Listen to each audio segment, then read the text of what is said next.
Ya, kepada Ustadz Rahman. Kalau boleh mungkin ada seseorang mungkin mengingatkan di dalam grup bahwasanya kita sudah mulai. Ya. Baik, kita mulai sekarang. Untuk MC-nya Ustadz Rahman bisa langsung mulai. Bismillahirrahmanirrahim. Assalamualaikum warahmatullahi wabarakatuh. Waalaikumsalam warahmatullahi wabarakatuh. Alhamdulillahirrabbilalamin. Wassalatu wassalamu ala asrofil anbiya wal mursalin wa ala alihi wa sahbihi ajmain. Amma ba'du. Hadirin yang kami hormati, alhamdulillah pada kesempatan ini kita bisa bergabung kembali pada kajian Majelis Subuh PC Al-Irsyad Bandung dengan mengusung tema keteladanan Rasulullah SAW sebagai seorang ayah dan juga suami. Dan pada kesempatan ini, alhamdulillah juga sudah hadir bersama kita Ustadz Yazin yang selalu membimbing kita dalam kajian Majelis Subuh PC Al-Irsyad ini. Sebelumnya mungkin kita sapa terlebih dahulu. Assalamualaikum Ustadz. Waalaikumsalam warahmatullahi wabarakatuh, Ustadz Rahman. Allah. Gimana kabarnya Ustadz pagi hari ini? Sehat, alhamdulillah. Mudah-mudahan antum sehat dan semua peserta yang hadir hari ini dalam keadaan sehat walafiat. Amin. Amin. Ya, alhamdulillah. Baiklah, untuk mengawali kegiatan kajian subuh kali ini, marilah kita sama-sama mengucap basmalah terlebih dahulu. Bismillahirrahmanirrahim. Kemudian kami mengingatkan juga pada kesempatan kajian subuh ini untuk akhwat, jamaah akhwat dipersilakan untuk menutup kamera, dan jika yang berkenan mangga bisa dipersilakan juga untuk membuka kameranya. Adapun nanti di akhir kajian, insya Allah setelah Ustadz menyampaikan, bagi para hadirin yang akan mengajukan pertanyaan bisa melalui kolom chat ataupun bisa langsung mengaktifkan mikrofonnya. Baik, untuk mengefektifkan waktu, langsung saja untuk materi akan langsung disampaikan oleh Ustadz Yazin. Kepada Ustadz kami persilahkan. Jazakallah khair Ustadz Rahman, barakallahu fiik. Assalamualaikum warahmatullahi wabarakatuh. Waalaikumsalam. Alhamdulillah wassalatu wassalamu ala ibadihi alladhina istafa. Ya Rabbana lakal hamdu kama yanbaghi li jalali wajhika wa 'azimi sultanik. Lakal hamdu hatta tarda wa lakal hamdu idza radit wa lakal hamdu ba'da ridha. Alhamdulillah wa syukrulillah yang telah mengumpulkan kita di kajian yang penuh berkah ini. Alhamdulillah kita istiqamah sudah hampir lebih dari 1 tahun menjalankan kajian ini. Mudah-mudahan insya Allah kita selalu istiqamah, share dan berbagi ilmu di antara kita. Di sini tidak ada guru di antara kita, termasuk saya sendiri. Kita sama-sama insya Allah belajar. Dan setiap tema yang kita sampaikan di setiap pertemuan, ini kita sama-sama belajar, sama-sama kita mengembangkan diri. Nah, ketika saya berbicara tentang suami, itu tidak berarti saya orang yang terbaik di antara antum. Banyak di antara yang jauh lebih baik daripada saya. Ketika saya berbicara tentang takwa, tidak berarti saya orang yang paling takwa di antara antum. Banyak di antara antum yang takwanya juga jauh lebih besar daripada saya. Ketika saya berani untuk menyampaikan hadis dan ayat Rasulullah SAW, itu tidak berarti saya orang yang paling hafiz, yang paling alim, yang paling ustadz. Bukan. Karena perintah Rasulullah SAW untuk berbagai ilmu, meskipun ilmu kita itu sangat sederhana. Sebagaimana Rasulullah SAW bersabda, ittaqun nara walau bisyiqqi tamrah. Ittaqun nara, jauhkanlah dirimu dari neraka meskipun dengan satu nasihat, dengan amal-amal yang sangat kecil.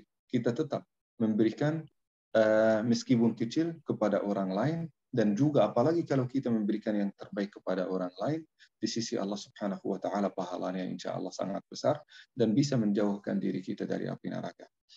Mudah-mudahan insya Allah kita selalu persahabatan ini dan pertemanan kita ini di dalam kajian yang penuh berkah ini terjaga oleh Allah Subhanahu wa taala dan saling mencintai di antara kita, saking dikuatkan oleh Allah Subhanahu wa taala. Dan sampai insya Allah, sampai surga Allah Subhanahu wa taala, masuk surga Allah Subhanahu wa taala bersama, sebagaimana kita mempelajari ilmu yang bermanfaat yang mendekatkan diri kita kepada Allah Subhanahu wa taala bersama juga. Hadirin yang dimuliakan Allah Subhanahu wa taala. Hari ini kita akan melanjutkan silsilah yang telah disampaikan beberapa minggu sebelumnya. Kita berbicara tentang silsilah keluarga, kajian keluarga. Yang pertama, kita berbicara tentang suami dan istri. Kewajiban suami dan juga kewajiban istri. Kewajiban istri terhadap suaminya, kewajiban suami terhadap istrinya. Nah, pertemuan berikutnya kita berbicara tentang utak dan cara pikiran suami dan juga cara pikiran istri. Ini sangat penting supaya kita saling memahami di dalam rumah tangga. Dan hari ini insya Allah kita sama-sama akan berbicara tentang suami dan ayah yang baik. Menjadi ayah untuk anaknya, ayah yang baik. Dan juga menjadi suami untuk istrinya, menjadi suami yang baik. Bagaimana menjadi suami yang baik dan juga sekaligus ayah yang baik. Tentu saja hadirin yang dimuliakan Allah Subhanahu wa taala, itu bukan hal yang sederhana. Tetapi kita akan berusaha untuk menjadikan diri kita lebih baik setelah kajian ini dengan beberapa poin-poin yang akan disampaikan insya Allah. Hadirin yang dimuliakan Allah Subhanahu wa taala. Kehidupan seorang lelaki itu penuh dengan drama. Ini sekarang saya akan menyentuh perasaan dan juga semua yang sering laki-laki, para kaum laki-laki sering mengeluhkan atau sering mengadukannya kepada orang lain. Kami sebagai laki-laki punya banyak masalah. Atau mungkin punya beberapa tantangan dan kesulitan. Insya Allah semuanya akan dibahas di dalam kajian ini dan berusaha untuk mencari solusinya. Nah, kajian ini bukan hanya untuk lelaki, perempuan juga yang memiliki suami supaya menasihati suaminya. Seorang anak juga kepada ayahnya. Jadi mudah-mudahan insya Allah menjadi bermanfaat, dan juga yang lebih penting harus lelaki yang menghadiri kajian ini insya Allah menjadi lelaki yang baik, menjadi ayah yang baik dan juga suami yang baik. Seorang lelaki itu tahap kehidupannya itu banyak. Dia dulu anak, setelah itu remaja, setelah itu dewasa, nikah, berubah kehidupannya 180 derajat. Itu yang kita lihat. Seorang sebelum nikah beda sekali setelah dia nikahkan. Nah, karena sudah era atau periode atau fase kehidupan yang sangat berbeda. Sangat berbeda. Tubuhnya beda. Umurnya tidak jauh beda. Tetapi sudah masuk fase atau mungkin periode yang sangat berbeda, yang sangat baru dibandingkan dengan kehidupan yang dulu. Nah, perlu update ini kan?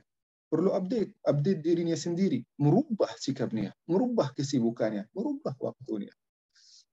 Nah, masuk tahap pernikahan. Nikah belum lama, istrinya sudah hamil. Hamil ini juga fase kedua. Jauh lebih berbeda. Jauh beda dibandingkan dengan sebelum kehamilan. Apalagi kalau kehamilan itu setelah 9 bulan menjadi anak. Nah, sudah sekarang menjadi ayah. Itu berubah sekali pikirannya. Berubah sekali. Dari lajang, nikah, masih romantis, mau menikmati pacaran bersama istrinya. Tiba-tiba sudah mengandung, sudah hamil, mulai berubah kehidupannya. Setelah itu melahirkan, berubah drastis 180 derajat lagi. Luar biasa. Tambah anak satu, anak kedua, anak ketiga. Itu juga perlu perubahan. Perlu perubahan. Ketika juga menikah, dapat keluarga yang baru. Bisa juga di Indonesia seperti mungkin yang ada di Indonesia, harus tinggal bersama keluarga baru selama 1 atau 2 minggu sampai mungkin 1 bulan. Belum tentu, bisa jadi mungkin istri menuntut harus tinggal bersama orang tuanya. Jadi perubahan di dalam kehidupan itu sangat berbeda dan sangat updated. Bahkan seolah-olah laki-laki itu disuruh untuk memindah kehidupannya dari timur ke barat atau dari barat ke timur, dan harus diminta dan dituntut untuk adaptasi dengan kehidupan baru. Nah, itu sebenarnya betul harus adaptasi. Bagaimana kita adaptasi? Bagaimana kewajiban seorang ayah supaya bisa menyikapi semua update semua kehidupan, semua kejadian-kejadian baru di dalam kehidupannya. Nah, itu yang insya Allah kita akan membahas di dalam kajian hari ini. Ya, teman-teman yang dimuliakan Allah Subhanahu wa Ta'ala, kewajiban seorang suami atau seorang ayah kepada keluarganya. Apa yang kita sebagai suami dan sebagai ayah melakukan supaya disebut sebagai ayah dan suami yang baik sesuai dengan ajaran syariat Rasulullah Sallallahu Alaihi Wasallam dan sesuai dengan hadis Rasulullah Sallallahu Alaihi Wasallam. Dan kita akan belajar beberapa contoh-contoh dari kehidupan Rasulullah Sallallahu Alaihi Wasallam. Yang pertama, hadirin yang dimuliakan Allah Subhanahu Wa Taala, supaya seorang ayah itu menjadi ayah yang baik harus dulu belajar. Dia ini sebentar lagi akan menikah. Dia lagi dalam tahapan ta'aruf. Dia harus tanya kepada teman-temannya, tetangganya, keluarganya yang sudah nikah. Mempelajari dari mereka sendiri. Nah, ketika mereka dapat penjelasan dari beberapa orang, dari 10 orang, 20 orang, dari teman-teman, dari keluarga, kalau bisa mungkin dari suku yang berbeda, supaya menyampaikan keterangan yang lengkap. Sebelum ini, belum menjadi suami dan juga belum menjadi ayah. Kalau bisa mengikuti kursus pranikah sebelum menjadi seorang suami. Disitulah dia akan belajar bagaimana akan menikahi perasaan-perasaan istrinya, kewajibannya sebagai suami, kewajibannya sebagai ayah, dan juga akan mempelajari beberapa keterangan-keterangan medis tentang tubuh perempuan dan juga bedaannya dengan tubuh lelaki. Ini sangat penting bagi kita semua hadirin yang dimuliakan Allah Subhanahu wa Ta'ala. Sahabat Rasulullah Sallallahu Alaihi Wasallam pun punya majelis sesama di antara mereka menyebutkan, menjelaskan tentang kehidupan rumah tangga. Nah, kehidupan rumah tangga, kehidupannya, dan juga tidak membuka rahasia-rahasia yang diminta oleh Allah, yang diperintahkan oleh Allah Subhanahu wa Ta'ala untuk ditutupi, tetapi berbicara tentang kehidupan rumah tangga secara umum. Jadi sharing pengalaman di antara mereka. Nah, itu kita bisa dapat dari sunnat Rasulullah Sallallahu Alaihi Wasallam, atau kita sebut dari sunnat sahabat Rasulullah Sallallahu Alaihi Wasallam. Kita bisa berbagai ilmu di antara kita. Jadi menjelaskan bagaimana perasaan istri itu, bagaimana apa bedaan antara istri dan juga suami, antara laki-laki dan perempuan, tubuhnya, perasaannya, reaksinya, perasaannya. Itu perlu kita mempelajarinya semua. Nah, setelah itu hadirin yang dimuliakan Allah Subhanahu wa Ta'ala. Setelah kita membelajar, nah justru juga kita perlu juga belajar dari buku-buku, juga dari internet. Semua murid-murid saya, ada banyak di antara mungkin murid-murid saya, nikah dengan juga murid saya, laki-laki ya, dan perempuan, hafiz dan hafizah. Nah, itu saya minta dari mereka untuk ini tugas, untuk membacakan artikel tentang ini. Dan juga mengikuti beberapa kursus nikah. Dulu ada di Halimah Indonesia, di Yayasan Halimah Indonesia, ada juga di Salman ETB, ada juga beberapa lembaga, termasuk juga Darut Tauhid, dan insya Allah mudah-mudahan di Al-Irsyad Kota Bandung, kita akan melakukan juga daurah atau kelas yang sama untuk ikhwah dan akhi dan ukhti yang ada di Al-Irsyad Al-Islamiyah maupun yang dari luar. Nah, ini sangat penting supaya kita mengajari dan mendidik anak-anak kita sebelum mereka menghadapi kehidupan yang baru ini. Nah, setelah kita belajar, setelah itu perlu kita tahu ada beberapa kewajiban-kewajiban yang perlu kita pelajari supaya kita menjadi ayah yang baik. Yang pertama, kita harus menafkahi istri juga dan anak kita. Istri dan anak. Kalau kita tidak menafkahi mereka dengan baik, kita bukan suami dan ayah yang baik. Mohon maaf, kita harus memberikan nafkah yang baik kepada mereka sesuai dengan kemampuan kita. Sesuai dengan kemampuan kita, ini sangat penting. Seorang istri juga harus menerima itu sesuai dengan kemampuan dan tenaga istrinya. Nah, seorang suami berusaha dengan baik untuk mencari nafkah itu untuk istri dan anaknya. Bekerja keras di luar rumah dan istri itu bekerja keras di dalam rumah supaya saling menyempurnakan. Jadi kerja rumah itu disempurnakan oleh istri dan juga kerja di luar rumah itu mencari nafkah disempurnakan oleh ayah atau seorang suami. Ustaz, bagaimana kalau istri juga ikut kerja?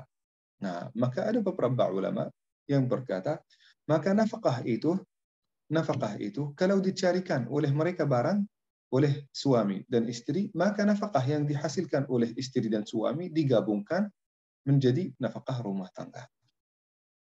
Pada waktu yang sama, seorang suami harus membantu di dalam rumah tangga. Kenapa? Karena istrinya sudah membantu mencari nafkah. Nah, kecuali kalau suami benar-benar mencari nafkah seluruhnya 100%, maka istri harus juga menjaga rumah tangga dengan baik, melakukan semua kerja yang ada di dalam rumah dengan baik. Nah, bisa dibantu oleh suami kalau ada waktu pasti. Nah, tetapi kewajiban seorang istri untuk melayani suaminya di dalam rumah, melayani anaknya, dan juga menjaga kerja rumah tangga, dan juga seorang suami menjaga kerja untuk mencari nafkah.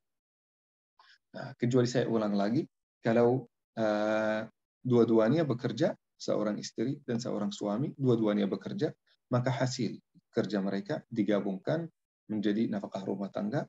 Pada waktu yang sama, seorang suami dituntut untuk membantu juga di dalam rumah tangga, sebagaimana istri membantu dia untuk mencari nafkah. Nah, uang nafkah itu buat siapa? Buat suami atau buat istri? Buat rumah tangga. Buat rumah tangga sesuai dengan kesepakatan. Mau ditabungkan, mau dinabung, mau diinvestasi menjadi harta bersama. Nah, hadirin yang dimuliakan Allah Subhanahu wa Ta'ala, itu yang pertama. Kewajiban seorang ayah, seorang suami untuk menafkahi istrinya dan juga anaknya. Yang kedua, hadirin yang dimuliakan Allah Subhanahu wa Ta'ala. Nah, ini dalilnya dari mana nafkah? Dalilnya di surat Al-Baqarah ayat 233. Dalilnya untuk memberikan nafkah makanan, minuman, dan bahkan pakaian, tempat tinggal untuk istri dan anak. Supaya kita menjadi seorang ayah yang baik dan suami yang baik, maka yang kedua, kita harus mengajarkan ilmu agama kepada anak dan istri kita. Kata Allah Subhanahu wa Ta'ala dalam surat At-Tahrim ayat 6, Ya ayyuhalladzina amanu qu anfusakum wa ahlikum nara wa quduha an-nas wal hijarah. Hai para suami, jauhilah istri kalian dan anak kalian dari api neraka. Dengan apa? Dengan ilmu agama, ilmu yang mendekatkan diri kepada Allah Subhanahu wa Ta'ala. Kita mengajari mereka sesuai dengan kemampuan kita dan sesuai dengan ilmu kita. Kalau kita belum berilmu, maka kita membawa guru ngaji ke dalam rumah. Kalau kita tidak mampu, maka kita bareng bersama-sama ramai mengikuti majelis ta'lim di masjid-masjid. Alhamdulillah di Bandung di sini ada banyak masjid-masjid yang makmur. Tinggal kita mengikuti majelis ta'lim itu. Di antaranya juga majelis al-irsyad. Kita berusaha untuk datang bersama anak, bersama keluarga, supaya insya Allah kita membangun diri kita dan juga membangun ilmu yang baik di dalam persepsi kita, sehingga kita, suami dan anak kita pun insya Allah sama-sama lari dan berjalan menuju kepada Allah Subhanahu wa Ta'ala, mendekatkan diri kepada Allah Subhanahu wa Ta'ala. Maka hadirin yang dimuliakan Allah Subhanahu wa Ta'ala, tanggung jawab kita di sisi Allah Subhanahu wa Ta'ala sebagai suami dan ayah. Bukan diri kita, tetapi diri kita, istri dan juga anak. Jadi lelaki hadirin yang dimuliakan Allah Subhanahu wa Ta'ala, jangan egois. Kita diperintahkan oleh Allah Subhanahu wa Ta'ala untuk mendekatkan diri kepada Allah dan juga mendekatkan istri dan anak kita kepada Allah Subhanahu wa Ta'ala. Jadi supaya kita menjadi suami dan anak dan ayah yang baik, maka kita harus mengajarkan ilmu agama kepada anak kita dan istri kita. Yang ketiga, suami yang baik itu adalah suami yang memberikan waktu untuk istrinya. Yang namanya dalam bahasa Inggris me time, atau mungkin bahasa romantisnya quality time ya teman-teman. Quality time. Itu bisa jadi mengkhususkan meskipun 5 menit, 10 menit, setengah jam, 1 jam, sesuai dengan kemampuan kita. La yukallifullahu nafsan illa usaha. Dan juga seorang istri dituntut dan juga harus kalau sudah suami memberikan waktu kepada istri, harus juga menjadikan waktu itu waktu yang bahagia. Waktu tidak usah kita membuat suasana yang tidak baik di dalam waktu itu. Jadi namanya me time atau quality time. Kita menjadikannya sebagai waktu investasi supaya kita menguatkan hubungan cinta di antara suami dan istri. Seorang istri berusaha untuk menjadikan waktu itu yang indah. Seorang suami berusaha untuk meluangkan waktu, tidak memikirkan semua masalah-masalah hidup, masalah kerja, masalah rumah tangga, hanya memikirkan istrinya pada waktu itu. Jadi menjadi waktu untuk quality time, untuk me time, untuk membangun hubungan, untuk update hubungan menjadi hubungan yang lebih baik. Nah, ini sangat penting. Yang seperti mungkin komputer kita, laptop kita perlu refreshing kan? F5. Nah, F5 refreshing untuk rumah tangga adalah waktu yang akan diberikan kepada istri kepada suami. Di dalam waktu itu, jadikanlah waktu itu waktu bermainan, waktu quality time, waktu berbicara tentang kebahagiaan saja.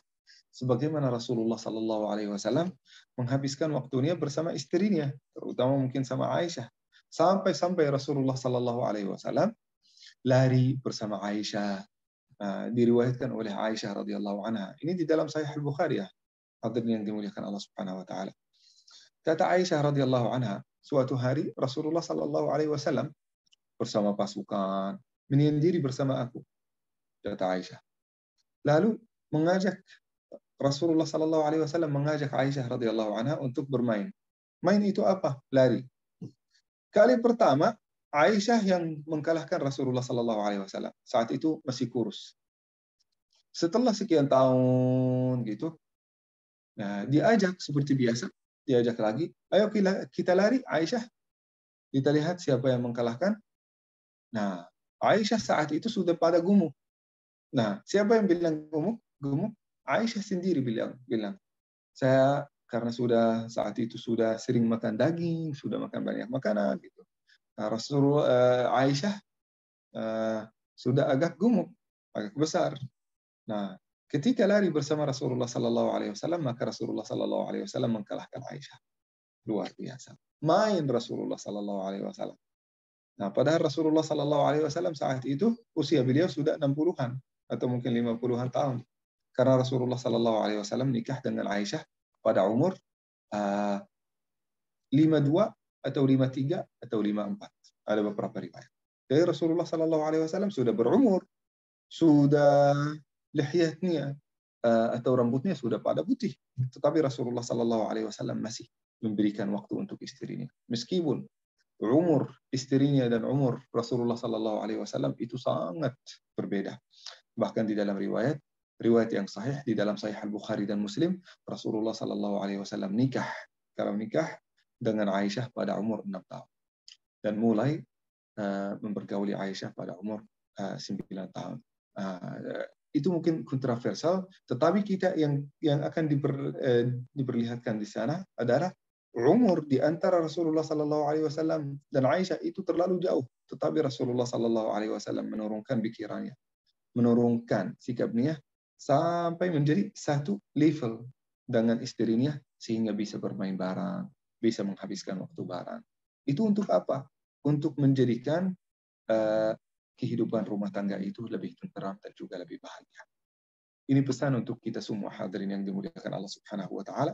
Meskipun kita sudah berumur, sudah 30-an tahun, 40-an tahun, 50-an tahun, bahkan 60-an, 70-an tahun, utamakan quality time di antara kita. Saya tidak mengatakan kita lari bareng, enggak, itu hanya sikap Rasulullah Sallallahu Alaihi Wasallam. Yang penting kita memberikan waktu untuk istri. Ini penting ya. Berikutnya hadirin yang dimuliakan Allah Subhanahu wa taala. Mengajak dan memerintahkan. Ini bukan mengajak, memerintahkan juga istri dan anak untuk beribadah kepada Allah Subhanahu wa taala. Salat subuh, salat zuhur, salat maghrib, salat isya, ini salat-salat yang wajib. Perlu kita perhatikan ibadah anak dan juga istri kita supaya mengerjakan ibadah yang diwajibkan oleh Allah Subhanahu wa taala. Sebagaimana Allah Subhanahu wa taala berfirman, "Wa'mur ahlaka bis salat" di dalam surat Taha halaman yang paling akhir, kata Allah Subhanahu wa taala, wa'mur ahlaka bis salat. Perintahkanlah istri anakmu untuk melakukan salat, untuk melakukan ibadah kepada Allah Subhanahu wa taala. Bahkan Rasulullah sallallahu alaihi wasallam di dalam hadis yang diriwayatkan di dalam Abi Daud dan juga disebutkan di dalam Riyadhus Shalihin yang ditulis karya Al-Imam Nawawi, beliau berkata, Rasulullah sallallahu alaihi wasallam, rahimallahu mri'in, semoga Allah merahmati seorang lelaki ketika dia bangun untuk melakukan qiyamul lail, dia bangun untuk melakukan qiyamul lail, salat tahajud. Setelah melakukan qiyamul lail, dia membangun istrinya. Kalau istrinya tidak bangun, maka dia akan percikan air di atas wajahnya supaya dia bangun. Lihat, dia percikan air di atas wajah istri tidak akan marah, malah akan lebih menyayangi istrinya. Kenapa? Karena sadar bahwasanya istri peduli, suami itu sangat peduli dengan istrinya. Suami itu sangat sayang kepada istri, ingin mendekatkan dirinya kepada Allah Subhanahu wa taala, ingin masuk surga bareng, ingin menjadi dekat kepada Allah Subhanahu wa taala bareng. Nah, ini penting sekali ya, sangat indah ketika bangun sebelum salat subuh melakukan ibadah bareng. Nah, setelah itu hadirin yang dimuliakan Allah Subhanahu wa taala, saya cepat-cepat karena waktunya ini kayaknya sudah mendekati jam 6. Nah, hadirin yang dimuliakan Allah Subhanahu wa taala, setelah itu harus mempergauli istrinya dengan baik. Nah, mempergauli istrinya dengan baik, harus bersikap dengan baik. Kita kadang-kadang para suami bekerja keras di luar rumah.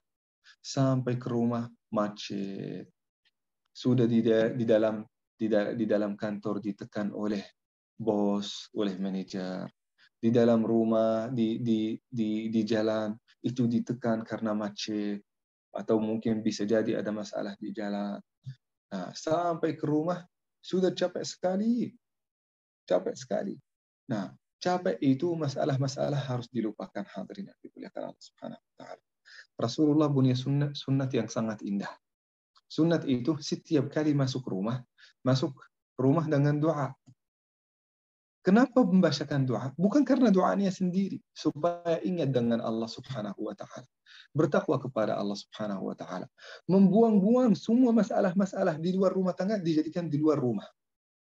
Jangan memasukkan semua masalah-masalah itu di dalam rumah, sehingga kita menjadi seorang yang pemarah terhadap istri, marah terhadap anak. Kenapa? Karena masalah-masalah yang tidak ada kaitannya dengan rumah tangga. Awas hadirin yang dimuliakan Allah Subhanahu wa taala. Banyak masalah-masalah di dalam rumah tangga itu karena muncul karena masalah-masalah yang dibawa dari luar rumah tangga.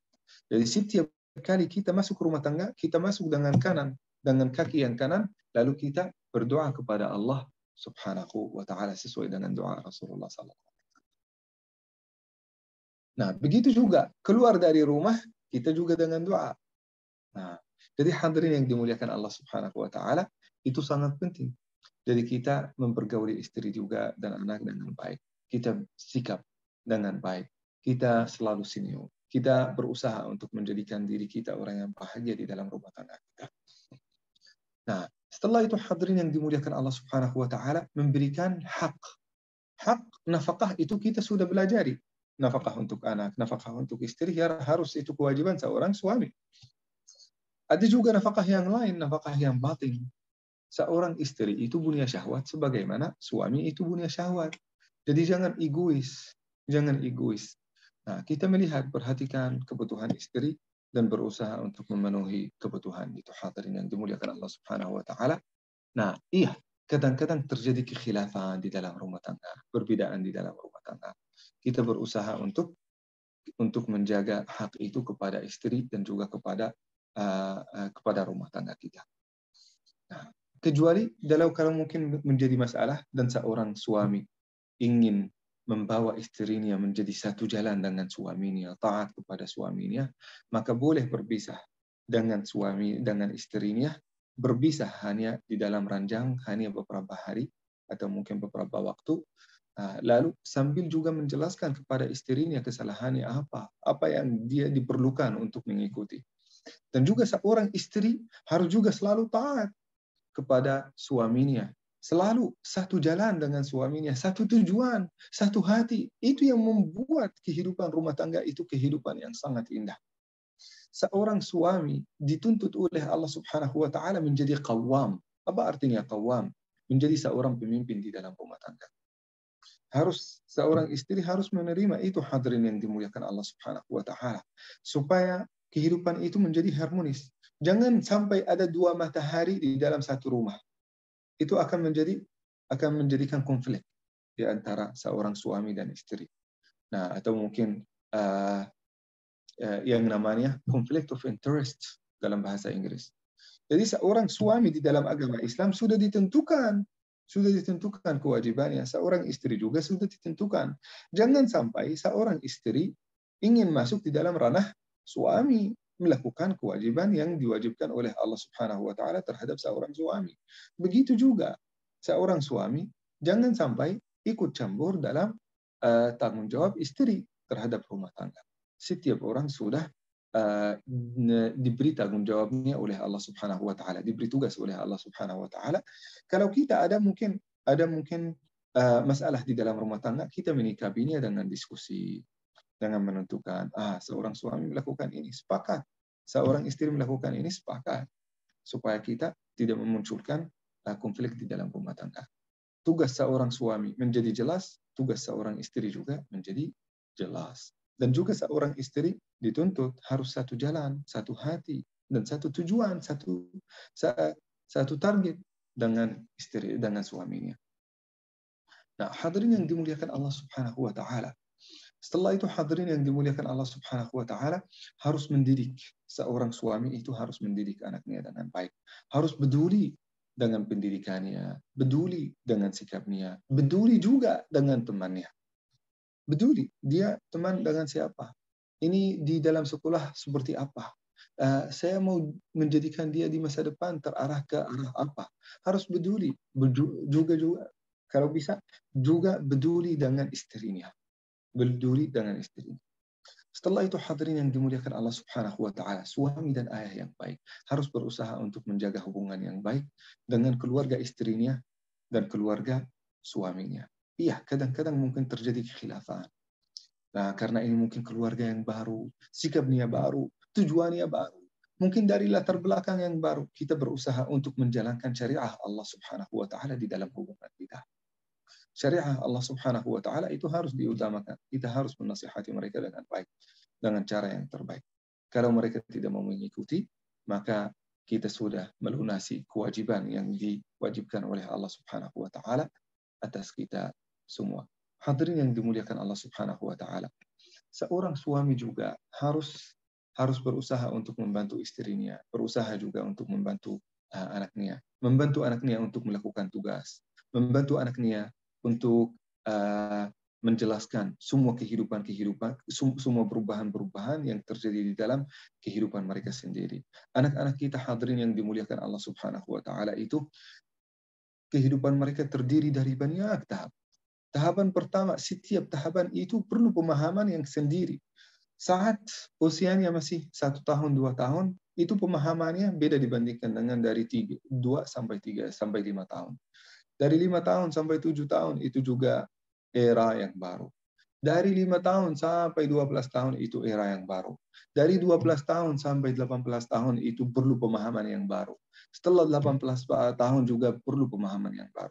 Perlu seorang suami menyikapi semua perubahan itu, perubahan hormon, perubahan pikiran, perubahan sikap, itu disikapi dengan baik dan juga secara bijaksana di dalam rumah tangga, supaya insya Allah kita membangun rumah tangga kita dengan baik.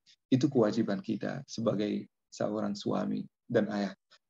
Tentu saja ada banyak kewajiban-kewajiban yang lain, karena mungkin waktu yang terbatas. Menurut Al-Faqir, itulah mungkin kewajiban-kewajiban yang paling utama.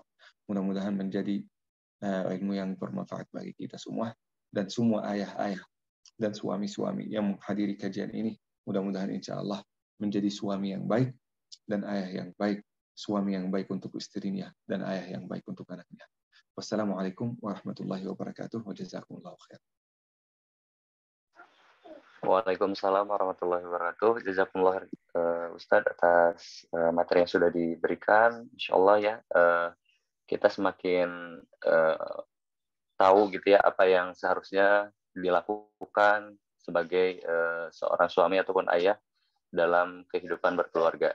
Baik para hadirin, pada kesempatan ini kami persilahkan bagi hadirin yang akan bertanya bisa langsung mengaktifkan mikrofon ataupun melalui kolom chat.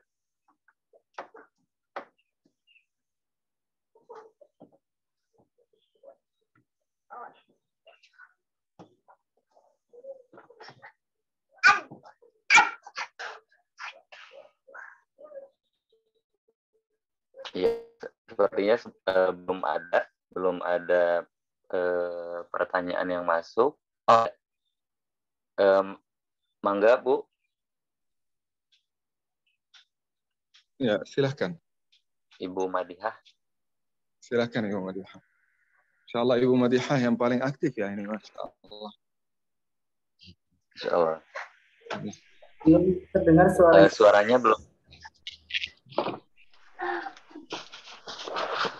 Oke, mungkin sambil menunggu bisa yang di chat room dulu, Ustaz Rahman. Oh ya Ustaz, ini ada pertanyaan di kolom chat. Afwan, saya boleh nggak suami menikah dengan orang lain tanpa sepengetahuan istrinya? Afwan, izin bertanya.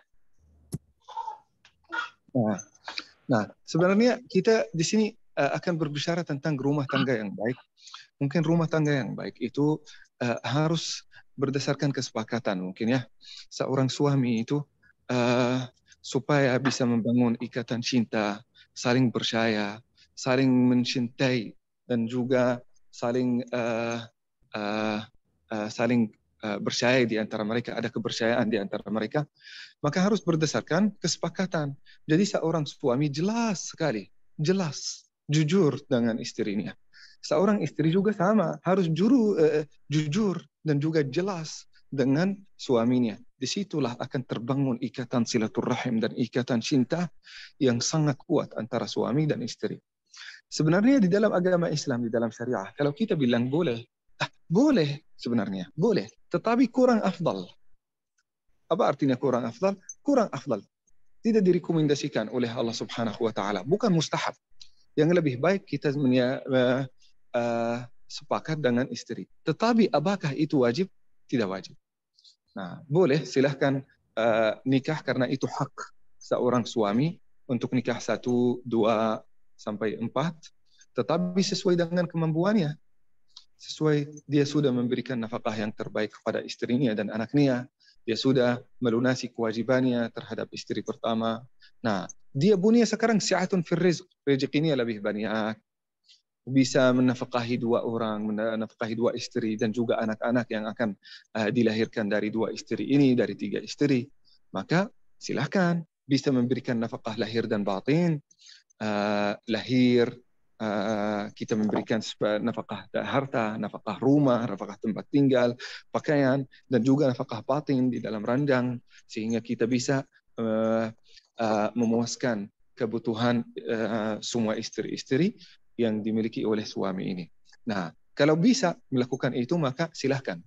Tidak wajib untuk minta izin dari seorang istri, tapi itu kurang afdal.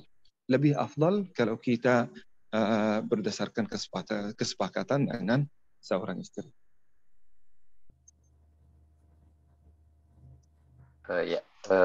Baik Ustaz, kita lanjut ke pertanyaan berikutnya. Sepertinya Ibu Madihah mikrofonnya mungkin ya tidak bisa ini. Jadi melalui chat, izin saya bacakan terlebih dahulu. Jika ada seorang suami yang tidak dapat menjalankan sebagai suami dan ayah, tidak bisa menjalankan peran sebagai suami dan ayah, apakah anak-anaknya bisa disebut sebagai anak yatim yang ayah ada tapi seperti tidak ada? Begitu Ustaz. Nah, kewajiban-kewajiban yang tadi disampaikan itu kewajiban seorang suami terhadap ayah dan terhadap anak dan juga terhadap istri. Kalau seorang suami tidak memenuhi itu berarti bisa jadi kalau dia tidak punya halangan, kadang-kadang mungkin dia sakit, kadang-kadang dia ada beberapa halangan-halangan. Kalau tidak ada halangan, maka di dalam agama Islam itu ayah yang perlu dinasihatin, hukumnya perlu dinasihatin. hukumnya perlu diluruskan, disadarkan. Nah, jangan sampai kita main hakim lagi atau main evaluasi orang lain sesuai dengan keinginan kita sendiri. Ya, itu kita menasihati, berusaha untuk kalau ada seseorang di antara kita supaya menyampaikan kepada suami itu, memberikan motivasi, semangat kepada suami itu untuk memperhatikan istri dan anaknya. Nah, itu sangat penting, sangat penting. Nah, dia tidak mau memenuhi. Nah, berarti itu mungkin kewajiban beliau yang belum dilunasi. Nah, apakah dianggap sebagai anak yatim? Kita tidak bisa menganggap mereka sebagai anak yatim karena anak yatim itu di dalam agama Islam yang kehilangan orang tuanya atau salah satu dari orang tuanya sebelum dia baligh.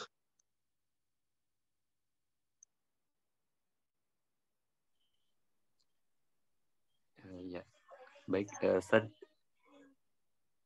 Mungkin langsung kita berlanjut ke pertanyaan berikutnya, masih dari Ibu Aisyah, terkait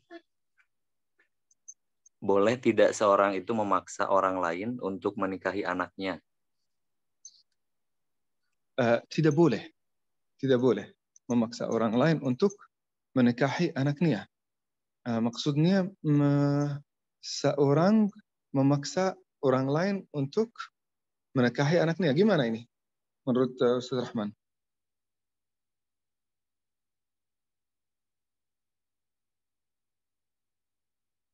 Halo Ustaz Rahman? Ustaz Rahman?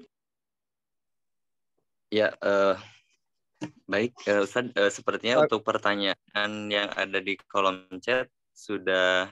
Maaf Ustaz Rahman. Yang terakhir ini memaksa seorang lain untuk maksudnya apa ini?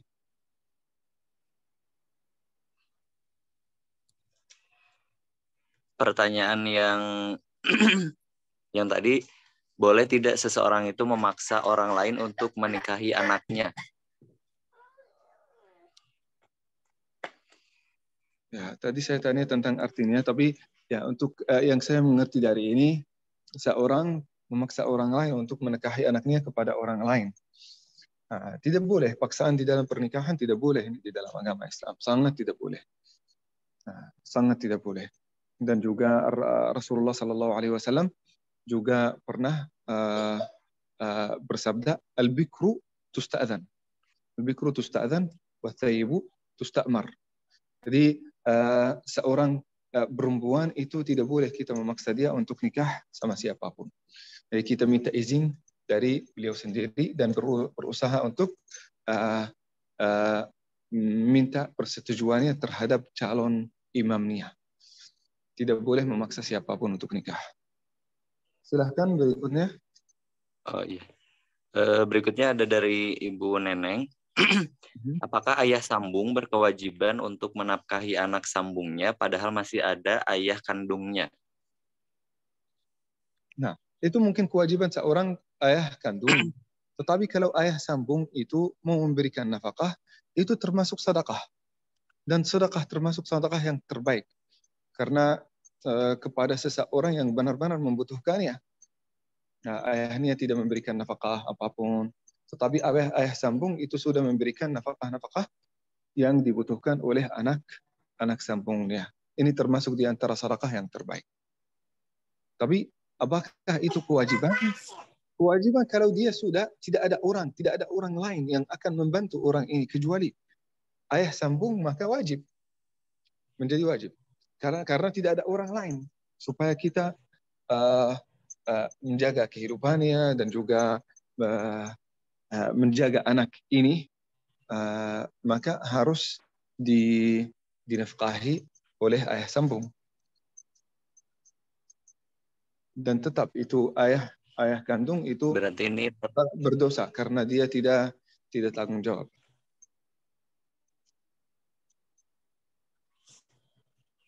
Berarti untuk ayah sambungnya sendiri itu merupakan sedekah ya, Ustaz.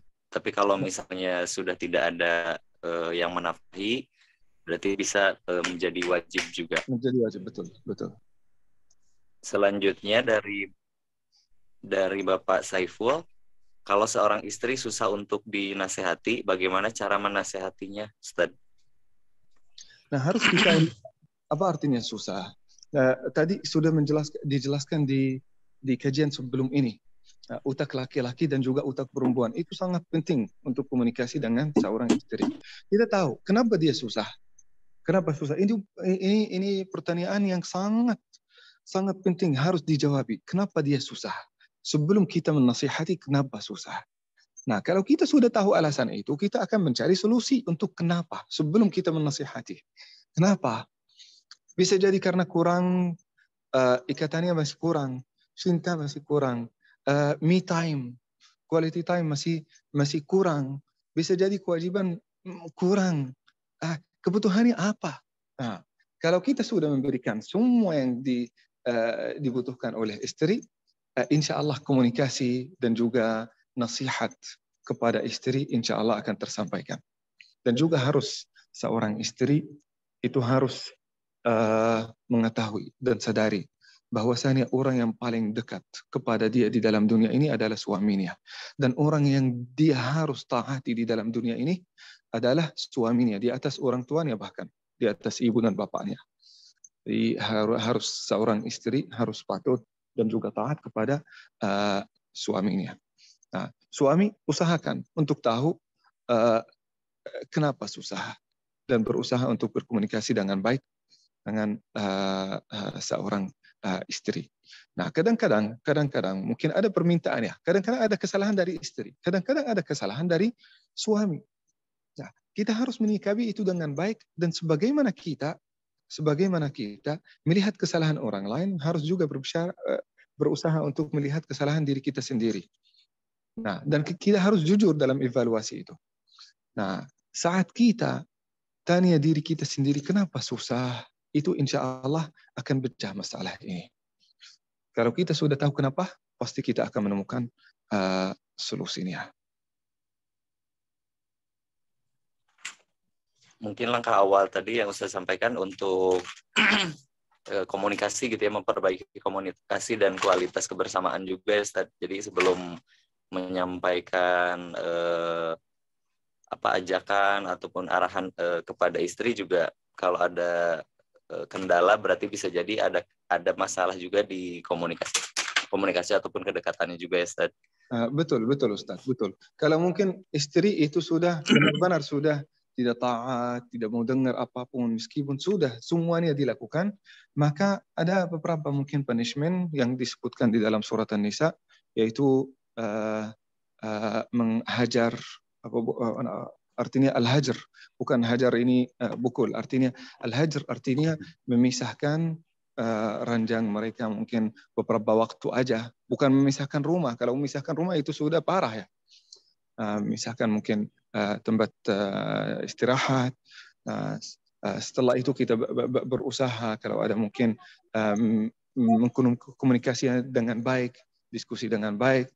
Setelah itu mungkin kalau ada mungkin perantara, ada juga di dalam Al-Quran bukul, tapi bukul itu termasuk ya yang disunnatkan oleh Rasulullah Sallallahu Alaihi Wasallam. Hampir di dalam sunnat Rasulullah Sallallahu Alaihi Wasallam, Rasulullah tidak pernah pukul. Rasulullah tidak pernah. Tapi itu ada di dalam Al-Quran, ada. Di dalam sunnat Rasulullah Sallallahu Alaihi Wasallam, Rasulullah dengan semua istrinya tidak pernah pukul. Jadi hadirin yang dimuliakan Allah Subhanahu Wa Taala, di dalam hadis juga bukul itu yang disebutkan hanya bil miswak, hanya untuk menyadarkan kesalahannya aja. Untuk bagi istri yang tidak mau dengar, tidak ada cara untuk komunikasi, tidak ada cara lain gitu. Nah, tapi di dalam sunnah Rasulullah Sallallahu Alaihi Wasallam, Rasulullah tidak pernah melakukan itu. Berusaha untuk kalau mungkin ada seorang mungkin berantara di antara seorang suami, di antara suami dan juga istri, itu insya Allah akan menyelesaikannya. Nah, tapi mungkin kita balik ke awal. Kita balik ke awal yang dijelaskan kemarin, kita berusaha dan bertanya kepada diri kita sendiri, kenapa susah komunikasi? Kenapa susah komunikasi? Kalau kita sudah tahu masalahnya apa, kita akan mencari solusinya. Saya kasih contoh. Kalau kurang cinta, ya udah tingkatkan cinta kepada dia. Kalau kurang kewajiban, tingkatkan kewajiban yang diberikan kepada dia. Kurang nafkah, berikan nafkah kepada dia. Nah, setelah itu, kalau sudah tidak mendengar nasihat, nah, berarti itu pertanyaan lain.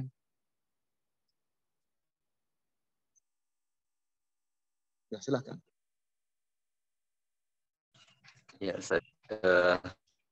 di sini juga ada Ibu Madiha yang raise hand. Mangga Bu, bisa langsung menyampaikan pertanyaannya kembali.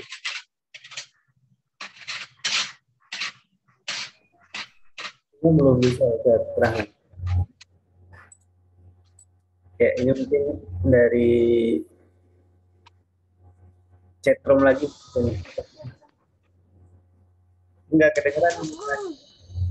Enggak keluar suaranya. Oh, belum keluar ya? Iya. Ini dari Ibu Aisyah, mungkin ini lanjutan penjelasan dari yang tadi memaksa untuk menikahi anaknya. Jadi yang dimaksud memaksa menikahi, di sini ada seorang bapak-bapak yang nyuruh ayah anak untuk menikahi anak. Jadi itu tambahan penjelasan dari pertanyaan sebelumnya. Lanjut ke pertanyaan kembali dari Ibu Neneng. Ustadz, bagaimana kiat-kiat cara membahagiakan suami agar para istri tahu sehingga istri dicintai? Nah, itu insya Allah yang akan dijelaskan di kajian yang akan datang. Ini Masya Allah pertanyaan Ibu Neneng, ini pertanyaan yang sangat penting dan insya Allah akan menjadi tema satu kajian, insya Allah. Iya, alhamdulillah ya. Untuk yang pertanyaan Ibu Neneng, insya Allah akan dijawab di kajian subuh virtual berikutnya. Mudah-mudahan hadirin semua bisa kembali hadir untuk bisa melanjutkan pemahaman gitu ya untuk kaitan kajian rumah tangga. Tadi sepertinya sudah terdengar suara dari Ibu Madiha. Mangga Bu. Halo, Assalamualaikum. Waalaikumsalam warahmatullahi wabarakatuh. Silakan Ibu Madiha. Ustadz, ada ini Ustadz, satu saya mungkin menanyakan kembali, kan Ustadz buka kursus Al-Fatihah lewat virtual. Nah, saya merasa kesulitan untuk masuk, ada persyaratan yang terlalu banyak persyaratannya. Kalau bisa ditinjau kembali itu persyaratannya. Itu satu. Baik. Yang kedua tentang anak yatim tadi Ustadz. Apakah anak yatim yang tidak mendapatkan kasih sayang dari ayah, kan ada dua kewajiban ayah itu memberikan materi dan juga memberikan kasih sayang. Ini keduanya tidak dapat. Kalau materi mungkin bisa dimaklumi sama ibunya, ya ibunya bisa gitu. Tapi kalau kasih sayang tidak. Apakah dia bisa disebut yatim majaji gitu? Bukan hakiki tapi majaji. Dia tetap mendapat santunan dari orang lain yang berupa kasih sayang dan juga materi umpamanya. Terus yang kedua tentang orang tua memilihkan pasangan, memaksa menikahkan seseorang, orang tua kepada anaknya kepada yang lain umpamanya, dengan harapan dia memilihkan yang terbaik. Dan ternyata sesudah menikah berjalan dengan baik sampai punya anak gitu. Nah, bagaimana kalau orang tua itu berniat memilihkan yang terbaik, memaksanya itu dalam artian memilihkan yang terbaik? Apakah tidak boleh juga? Itu terima kasih. Baik, jazakillahu khairan. Untuk kursus Al-Fatihah itu, karena mungkin kursus yang sebenarnya kita mentargetkan banyak orang, nah, harus mungkin ada beberapa persyaratan-persyaratan supaya kita supaya semua partisipan menunjukkan keseriusan. Karena itu gratis. Takut banyak orang yang ikut tetapi tidak serius di dalam kursus ini ya, harus membuktikan keseriusan. Jadi ada beberapa persyaratan. Nah, untuk seorang anak yang masih ada orang tuanya tetapi tidak melunasi kewajiban terhadap anak, ya kita tidak menyebutkannya sebagai yatim. Kita tidak bisa. Karena yatim di dalam syariah, meskipun kita mempermain di dalam bahasa, itu kita tidak akan puas secara batin ya. Karena ini mainan bahasa ya, majazi, hakiki. Yatim adalah yatim gitu. Nah, kita ya tetap itu membutuhkan seorang yang butuh kasih sayang, butuh nafkah. Nah, maka itu kewajiban semua kaum muslimin yang di sekitarnya untuk memberikan nafkah. terutama orang-orang yang di sekitarnya, termasuk mungkin sebagaimana yang tadi disampaikan, ibu atau bapak sambung atau siapa gitu. Nah, seorang yang memaksa, apakah boleh memaksa anaknya untuk nikah sama siapapun? Tidak boleh ini, tidak boleh. Seorang anak, seorang bapak atau ibu boleh memberikan keterangan, orang ini akan memberikan kepada kamu gini, pimpinan apa ini akan mendekatkanmu kepada Allah Subhanahu wa taala, orang ini kita boleh menjelaskan itu. Kalau dia sudah rela, iya, dinikahkan. Kalau dia masih bilang tidak, maka tidak boleh dinikahkan. Nah, jadi seorang bapak atau ibu memberikan menjadi pendamping dan juga memberikan keterangan yang baik sesuai dengan maslahat anaknya. Bukan memaksa. Ya, silakan. Iya.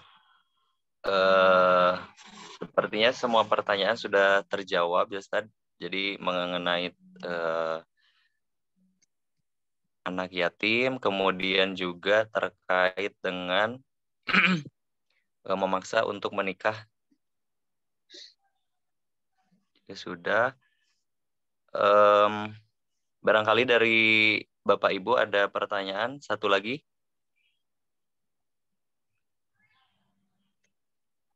Kalau tidak ada, karena waktu sudah menunjukkan pukul 6.22, mungkin kita bisa langsung akhiri. Ustadz berkenan untuk memimpin doa sebelum kita akhiri.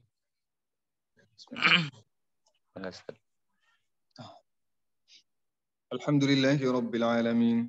Alhamdulillahi wa salatan wa salaman ala ibadihi alladhina istafa. اللهم اجعل القرآن الكريم ربيع قلوبنا وجلاء همومنا وأحزاننا اللهم ذكرنا منه ما نسينا وعلمنا منه ما جهلنا وارزقنا تلاوته آناء الليل وأطراف النهار سبحان ربك رب العزة عما يصفون وسلام على المرسلين والحمد لله رب العالمين تقبل الله منا ومنكم. Jazakumullah khairan katsira Ustadz atas doa dan juga materi yang luar biasa pada pagi hari ini. Mudah-mudahan Ustadz selalu diberikan kesehatan Allah Subhanahu wa taala dan juga menjadi jariah untuk ilmu yang sudah dibagikan pada pagi hari ini. Pada kesempatan ini juga kami menginformasikan kepada hadirin bahwasannya PC Al Irsyad sekarang sudah memiliki lembaga amil zakat. Bapak ini ya akan sodako bisa melalui yang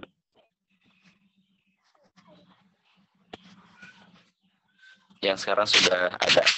Bapak Ibu, terima kasih atas kehadirannya pada kajian subuh hari ini. Mudah-mudahan pada kajian subuh berikutnya bisa ikut hadir kembali dan juga kami informasikan harapannya Bapak Ibu hadirin yang hadir pada kesempatan ini juga membagikan informasi terkait kajian pagi ini kepada rekan, tetangga, saudara agar semakin banyak yang mendapatkan berkah ilmu pada kajian subuh setiap hari Sabtu pagi.